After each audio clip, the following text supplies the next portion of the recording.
শুভ সকাল। আজ সকালবেলা প্রচণ্ড রোদ উঠে গিয়েছে।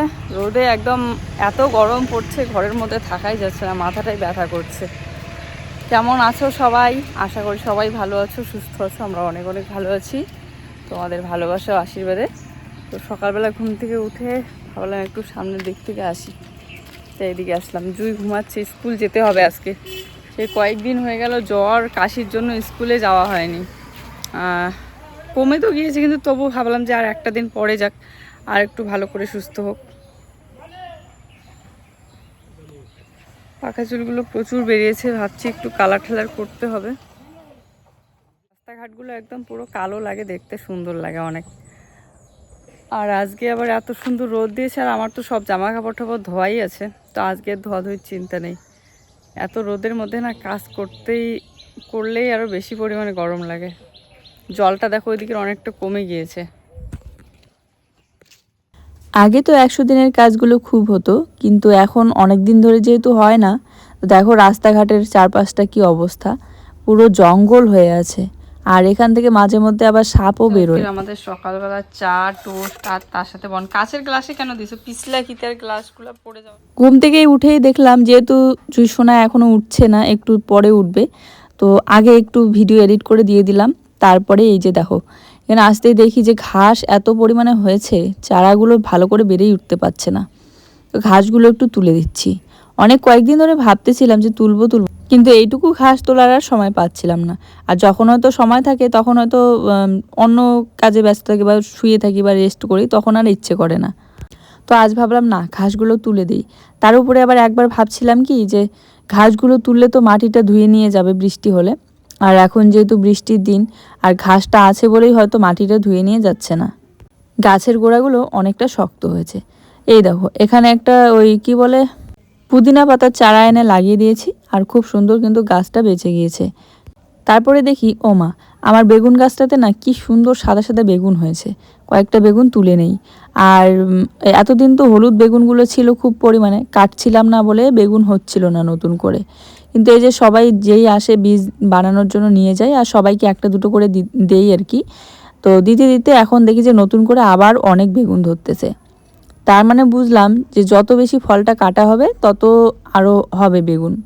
অবশ্য এক দিদিভাই এর আগে কমেন্ট করেও বলেছিল যে হলুদ বেগুনগুলো তুমি কেটে নিও, তাহলে আবার নতুন করে ফল হবে। তো দেখো এই কতগুলো বেগুন হলো। এই বেগুনগুলো ভাজা খেতে যে এত ভালো লাগে, আর যে কোনো যদি সবজিতে দাও বা সবজি বানাও তাহলে গলেই যায়।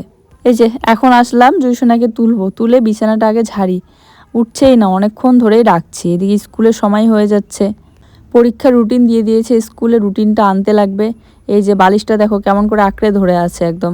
আর ওর বাবা এদিকে ওকে নাচ দেখাচ্ছে, নাচ করে দেখাচ্ছে, বলে কি দেখো শোনা, মানে ওঠানোর চেষ্টা করছে আর কি। আমার শোনা বাচ্চাটা এই কয়েকদিনের তুলনায় এখন অনেকটা ঠিক আছে। কয়েকদিন তো তোমরা দেখলে কি অবস্থা হয়েছিল, মানে দেখলেই ভীষণ ভিতরে ভিতরে একটা কষ্ট হচ্ছিল। না তো খাচ্ছিল ঠিক মতো, না তো উঠছিল। যেই বাচ্চাটা হাসে খেলে সারাক্ষণ, সেই বাচ্চাটা বিছানা থেকেই উঠছিল না। ভাবলাম কি হলো, আবার জন্ডিস ঠন্ডিস ধরলো নাকি যে বিছানা থেকেই উঠতে চাচ্ছে না। সারাদিনে এত ডাকাডাকি টানাটানির পরও শুধু ঘুমায় আর ঘুমায়। আসলে ওই শরীরটা ক্লান্ত হয়েছিল না, আর কাশির সিরাপ খেলে না এমনিতেই দেখবে অনেকটা ঘুম পায়, শরীর ক্লান্ত হয়। যাই হোক, এদিকে পিউরেট প্লাস সুকেশ এগুলো আজকে ভালো করে একটু মুছে নেব। সামান্য খরচে ছোটোখাটো জিনিস দিয়ে আমার এই ঘর সাজানো তোমরা যে এত পছন্দ করো আর এত ভালোবাসা দাও। এই যে এই মানি প্ল্যান্টটা তোমরা অনেকেই খুব পছন্দ করেছো। হ্যাঁ, এই আর্টিফিশিয়াল মানি প্ল্যান্টটার কথাই বলছি। কেন এই ঘরটাকে একটু করে সাজাচ্ছি জানো? কারণ আমাদের নতুন ঘর কমপ্লিট হইতে হয়তোবা অনেক দেরি আছে, কিন্তু ততদিনে তো আমরা এই ঘরটাতে আছি। তাই এই ঘরটাকেই আরও সুন্দর করে গুছিয়ে রাখার, সাজিয়ে তোলার চেষ্টা।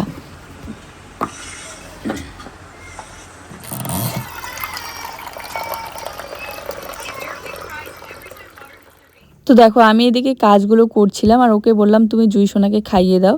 ওর জন্য বানিয়েছি ডালিয়া খিচুড়ি, আর তার সাথে ডিম সেদ্ধ। আর নিচের কার্পেট মাদুর তুলে রেখেছি বলে ওই জন্য এখানেই বসিয়ে খাইয়ে দিচ্ছে।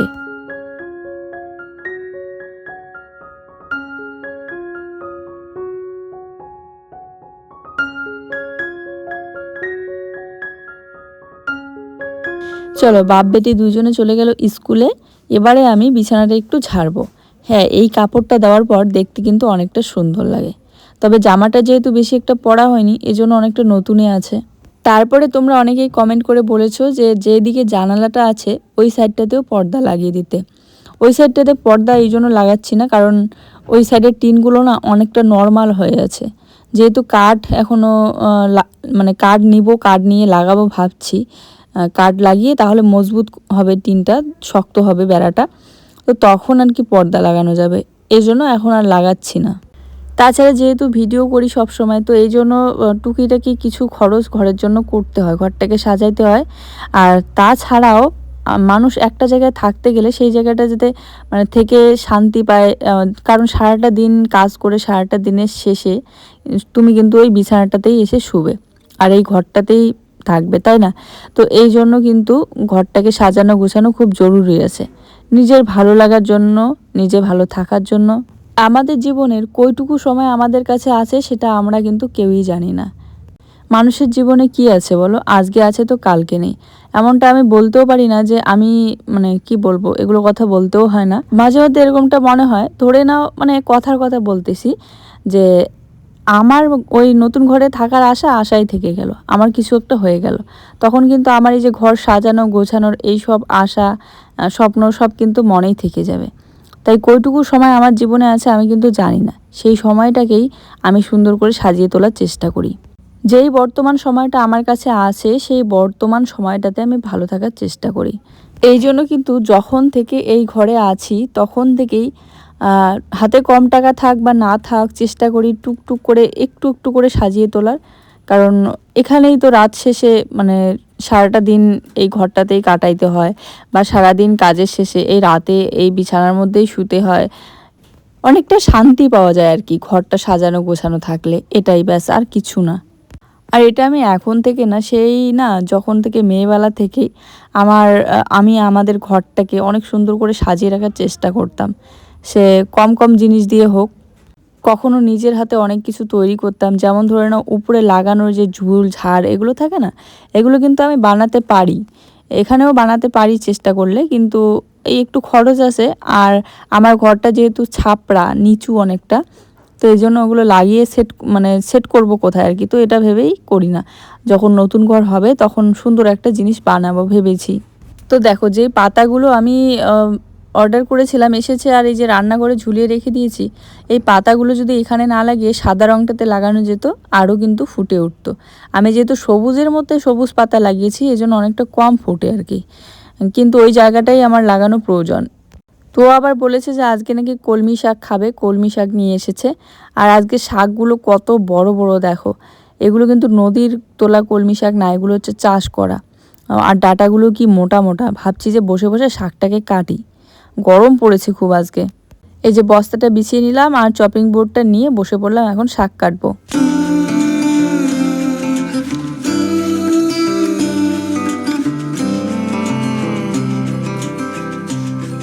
বাড়ি থেকে দিয়ে পাঠিয়েছিল গাছ পাকা কলা জুয়ের জন্য। আর জুয়ের কাশি থাকার কারণে ও বেশি একটা খেতে পারিনি, কলাগুলো বেশি পেকে যাচ্ছে। কাজ করতে করতে এদিকে একটা কলা খেয়ে নিলাম। কলমি শাকটা আমার বহুদিন ধরেই বেশ ভালো লাগে খেতে। তো কলমি শাকটা ভাজা করি, মাঝে মধ্যে ঝোল বানাই, তবে ঝোলের থেকে খেয়ে দেখেছি যে ভাজাটাই ভালো লাগে। আর গাছ থেকে যে সাদা বেগুনগুলো তুললাম ওগুলো না এখন কাটবো না, এখন যদি কেটে রাখি তাহলে অনেকটা কালো হয়ে যাবে দেখতে, তখন কেমন যেন লাগবে। এমনিতেই বেগুনগুলো ভাজা করলে কালো টাইপের হয় দেখতে।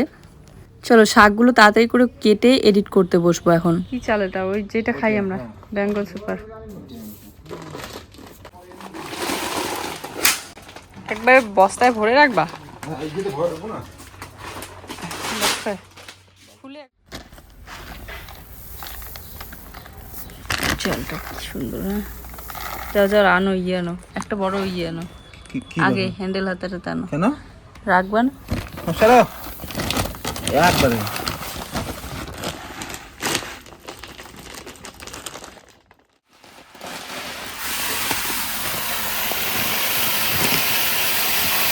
আমি তো সবসময় বস্তা থেকে চাল ড্রামের মধ্যে বা বালতিতে ভরলে এভাবে হ্যান্ডেল হাতে বা বড় কিছু বাসন দিয়ে ভরি, তাহলে আমার সুবিধা হয়। আর পুরো বস্তাটা তো আমি ঢালতে পারি না, ও বাড়িতে যখন থাকে না যদি ভরি ওই সময়টার কথা বলছি।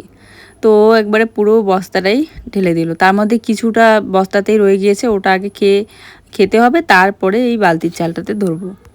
এই বালতিটা বহু দিনের, সেই 150 টাকা না কত দিয়ে নিয়েছিলাম যেন মনে নেই। তো কালো রঙের প্লাস্টিকগুলো না খুব মজবুত, সেই কতদিন ধরে চাল রাখি।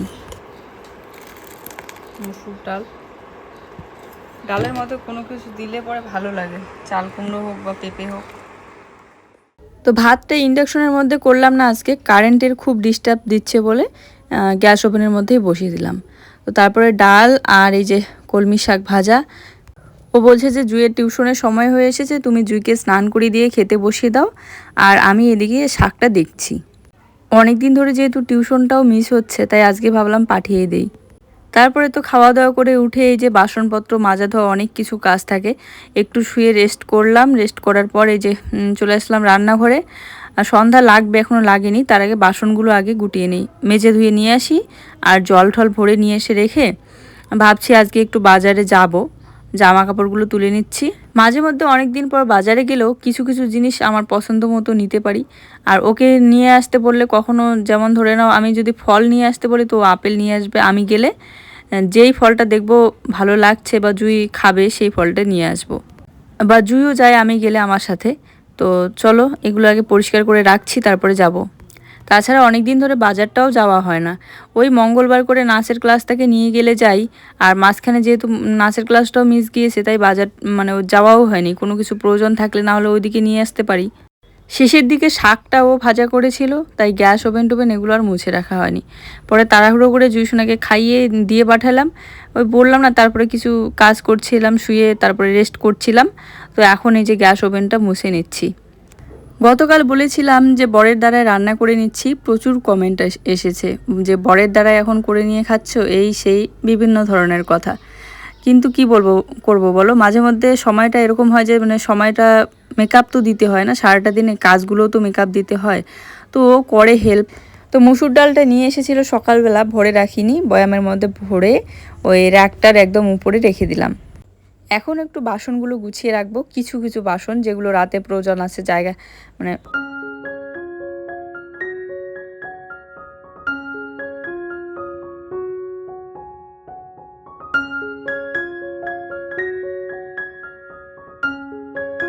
রেডি হয়ে পড়লাম, যাব একটু বাজারে, দরকার আছে।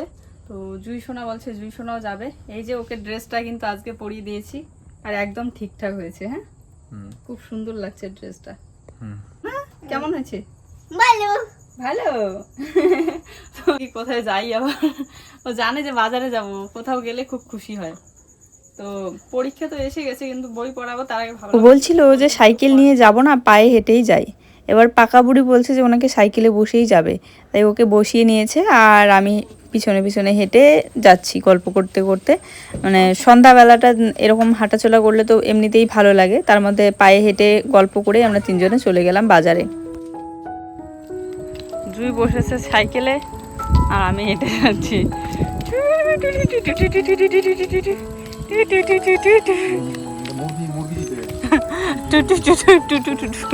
আমি টিটি টিটি বলি না, টুটু টুটু বলি।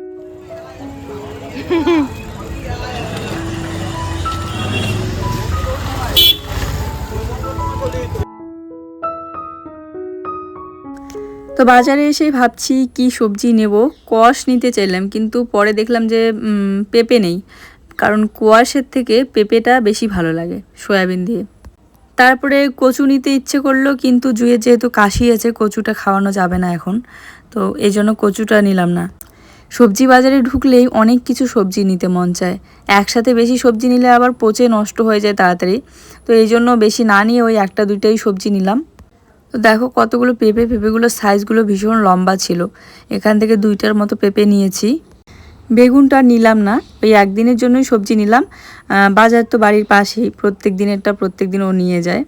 আর নিলাম পেঁয়াজ, 8 কেজি পেঁয়াজ নিলাম, এগুলোই আমাদের অনেক দিন যাবে। 10 টাকার আদা নিলাম, আদাটা মাঝে মধ্যে লাল চাই দিয়ে খেতে ভালো লাগে, তার মধ্যে ও আবার বলছে যে আজকে মাংস নিয়ে যাবে, তো এই জন্য আদাটা নিলাম। জুইয়ের জন্য 120 টাকার ফল সব মিক্স করে নিলাম, এখানে নাশপাতি আছে, তারপরে আপেল আছে, আর মৌসুমী লেবু। 120 টাকা দিছে, 120 টাকা দিয়ে। আর আমি এখানে এসে দেখো খাচ্ছে কি চপ বাড়িতে গিয়ে খাইতে পারতা, বাড়িতে গিয়ে খাইতে পারতা। শোনা গরম না তোমার জন্য।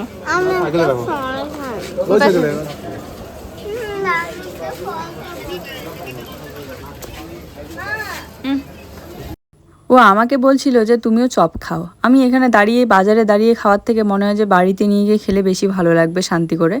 তো ওকে বললাম যে চপ খাবো না, তুমি ছোলা নাও। এখানে আছে ছোলা, বানানো ছোলা। এটা ও চপ খাচ্ছিল, আমাকে খেতে বললো, চপ খাবো না বলে। আর এখানে জুয়ের জন্য কিছু ফল নিয়েছি। এই ফলটার নাম কি বলতো? নাশপাতি নাকি বলে। আর জুই বলছিল যে এটা খাবে নাশপাতি, তো আমার ঠিক মনে নেই। এটা হচ্ছে আপেল আর হচ্ছে মৌসুম্বি লেবু। আর এখানে আমি এই যে বাজার টাজার যাই, তো ওই বড় ওড়নাটা নিয়ে যেতে লাগে, পিছলা আর খুব গরম, এই জন্য এই ওড়নাটা আমি নিলাম। এটা 50 টাকা। ভালো না 50 টাকাতে? ওইটার থেকে তো ভালো, মানে কুর্তির সাথে পরার জন্য। হ্যাঁ, আর বিয়ের জন্য গরম লাগে, রাতে করে এত ঘেমে যায়। যেটাই জামা পরিয়ে দেয় দেখি যে ঘেমে আসে, অর্ধেক রাতে বারবার চেঞ্জ করে দিতে লাগে। বিশেষ করে পিঠটা খুব ঘামে ওর, তো এই গেঞ্জিটা নিয়েছি। আর এখানে আছে পেঁপে, সয়াবিন দিয়ে পেঁপে বা জুয়ের খিচুড়িতে দিয়ে খাইয়ে দেবো। আর এখানে মাংস, আজ মাংস রান্না হবে। জানি রাতে ফল খাওয়াটা ঠিক না, কিন্তু ও বাজারের অন্য কিছু বায়না করেনি, তাই মানে চকলেট টকলেট কোনো কিছুরই বায়না করেনি। তবুও চকলেট নিয়ে দিয়েছিলাম একটার মতো, আর আমি ওই একটা চকলেট আছে বাদামের মতো, ওটা খেতে ভীষণ ভালো লাগে, একটা নিয়ে খেতে খেতে আসলাম। তো এবারে নাশপাতিটাও খেতে চাচ্ছে, তাই ভাবলাম একটা কেটে ধুয়ে দেই। আর মাংসটা একটু ঢেলে রেখে তারপরে ড্রেসটা চেঞ্জ করে একটু রেস্ট করব, আর ওইদিকে বসে ছোলাটা খাবো। একটা কথা কি জানো, অনেক দিন ধরে যেই জিনিসটা খাওয়া হয় না বা সেই জিনিসটার প্রতি এনার্জিও থাকে না। যেমন ধরো না, ব্রয়লারের মাংসটা আমরা প্রায় খাওয়া ছেড়েই দিয়েছি, ইচ্ছেই করে না খেতে, কেন জানি না, ইচ্ছে করেই ছেড়েছি। মাছটাই বেশিরভাগ খাওয়া হয় এখন। এখন মনে হয় কি জানো, যেন মাছ হলেই খাওয়া দাওয়াটা শান্তি হয় মাংসের থেকে। আর জুয়ের বাবা, যে মানুষটা মাংস এত পছন্দ করে, ব্রয়লারের মাংস, মানে যেমন তেমন করে রান্না করে দিলে, স্বাদ হোক হোক না হোক নেই, তবু ওর খাওয়া দাওয়া নাকি ভালো হয়। সেই মানুষটা ও মাংসটা বেশি একটা পছন্দ করছে না, মানে খেতে চাচ্ছে না। কতদিন ধরে দেখোই তোমরা, মাছটাই বেশি নিয়ে আসা হয়। তো এই যে মাংসটা ও ধুয়ে নিয়ে এসেছে।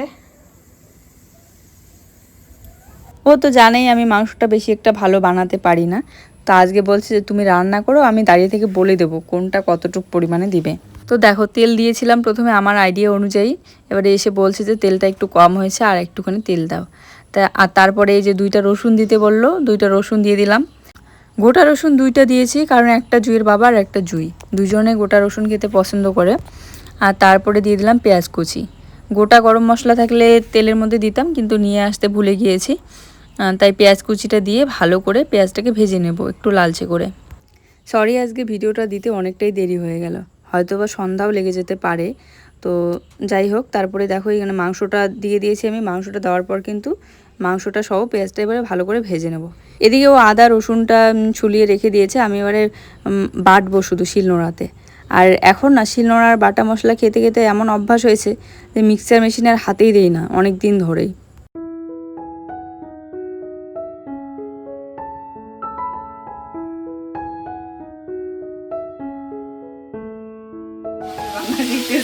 আমার বরের কাছে।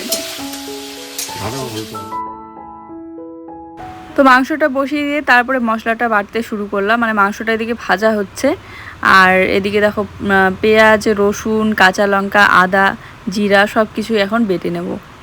মাংসে দেওয়ার মতো আজকে অনেক কিছুই ছিল, টমেটো ছিল, পটল ছিল, পটল দিয়েও কিন্তু মাংস ভালো লাগে।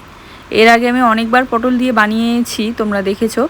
তো আলুও আছে, তো ও আবার বলছে যে আলুটাই দেই, পটলটা দিতে হবে না, তাই কিন্তু আলু দিয়ে মাংসটা বানিয়েছিলাম, পরে পটল আর দিইনি। তো দেখো মাংসটা আজকের একদম ভাজা ভাজা হবে, কারণ ডাল আছে দুপুরবেলাকার, তো ঝোল করব না। এটা আসলে কষা মাংসও হবে না, ভাজা মাংস বলতে গেলে, একদমই শুকনো থাকবে। তো বাটা মশলাটা এখন দিয়ে দেবো, দিয়ে মশলাটা সহ ভালো করে ভাজবো। ও মাঝে মধ্যে নাড়াচাড়া করছিল, আমিও করছিলাম, দুজনে মিলেই করছিলাম। চলো, আমাদের আজকের ভিডিওটা এই পর্যন্তই। সবাই ভালো থেকো, সুস্থ থেকো, সবার জন্য রইল অনেক অনেক ভালোবাসা। ভিডিও ভালো লাগলে অবশ্যই একটা লাইক কমেন্ট আর শেয়ার করে দিও। আর যারা আমাদের চ্যানেলে নতুন, প্লিজ চ্যানেলটিকে সাবস্ক্রাইব করে দিও। এখন আমরা খাওয়া দাওয়া করব, আর টাটা, শুভরাত্রি সবাইকে।